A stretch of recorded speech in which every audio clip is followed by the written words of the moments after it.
ओम शांति। आइए आज जानते हैं एक और महान तपस्वी आत्मा दीदी मनमोहिनी जी के बारे में, जिन्होंने इस महायज्ञ में अपना जीवन समर्पित किया।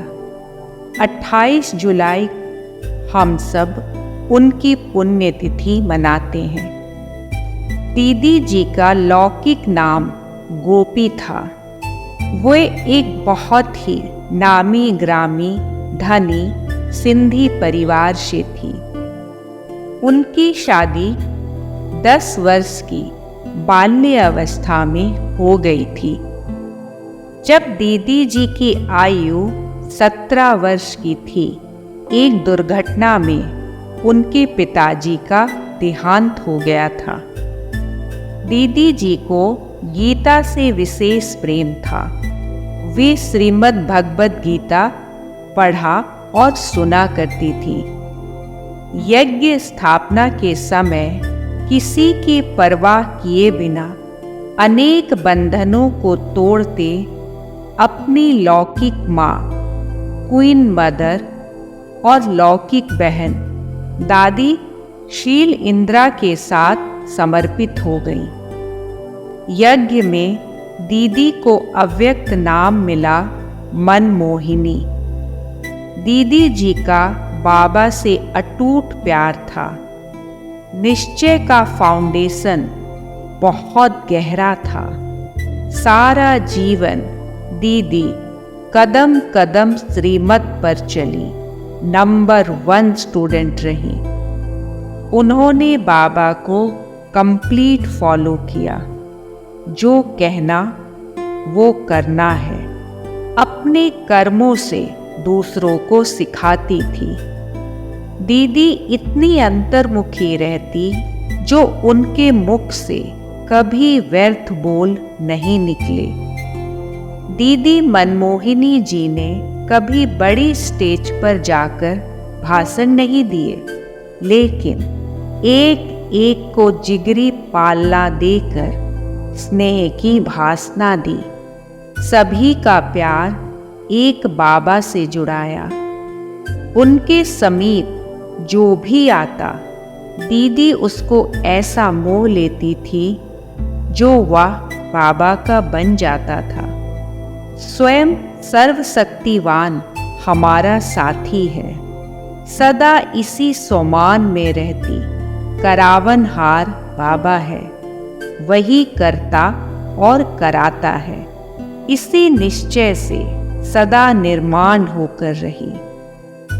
अव्यक्त रूप से यज्ञ का कारोबार निर्विघ्न चलाने के लिए बीच बीच में मौन व अव्यक्त भाषा द्वारा साइलेंस की शक्ति बढ़ाने की प्रेरणा देती।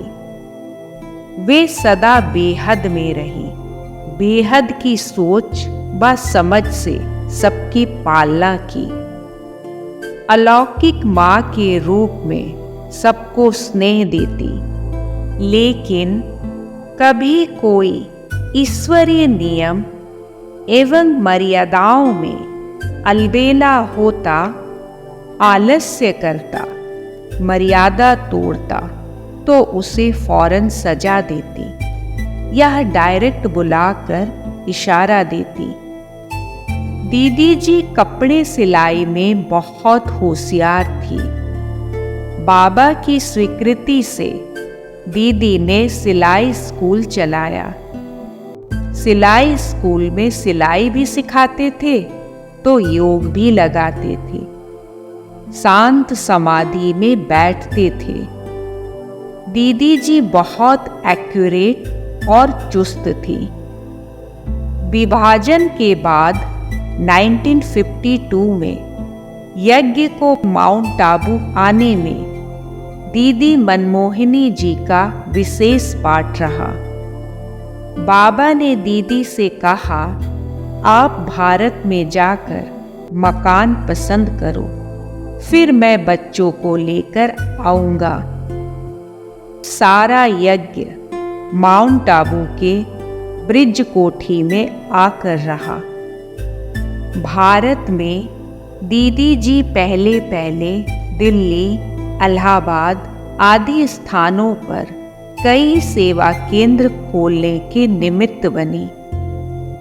1965 में मातेश्वरी जगदम्बा माँ के अव्यक्त होने के बाद दीदी मधुबन में रहकर यज्ञ की इंटरनल कारोबार को पूरे प्रशासन को संभालने के निमित्त बनी।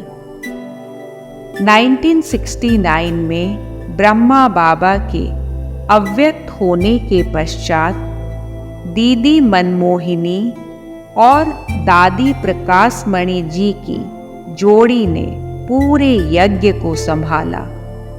दोनों ने मिलकर पूरे विश्व में सेवाओं का खूब विस्तार किया। दीदी दादी की जोड़ी को सभी कहते थे, शरीर दो है, आत्मा एक है। ऐसी प्रेम एकता, एक दो की राय को सम्मान देते इस यज्ञ को निर्विघ्न बनाया। अव्यक्त होने के पहले से ही दीदी सभी बातों से उपराम साक्षी दृष्टा होती गई। कभी कोई बात दीदी को सुनाते तो दीदी कहती, छोड़ो इन बातों को, अब घर जाना है। 28 जुलाई 1983 को अथक सेवाधारी महातपस्वी आत्मा दीदी मनमोहिनी जी ने अपना पुराना शरीर त्याग कर बाप दादा की गोद ली। ऐसी महान श्रेष्ठ आत्मा को हम सब की तरफ से श्रद्धा सुमन अर्पित करते हैं। ओम शांति।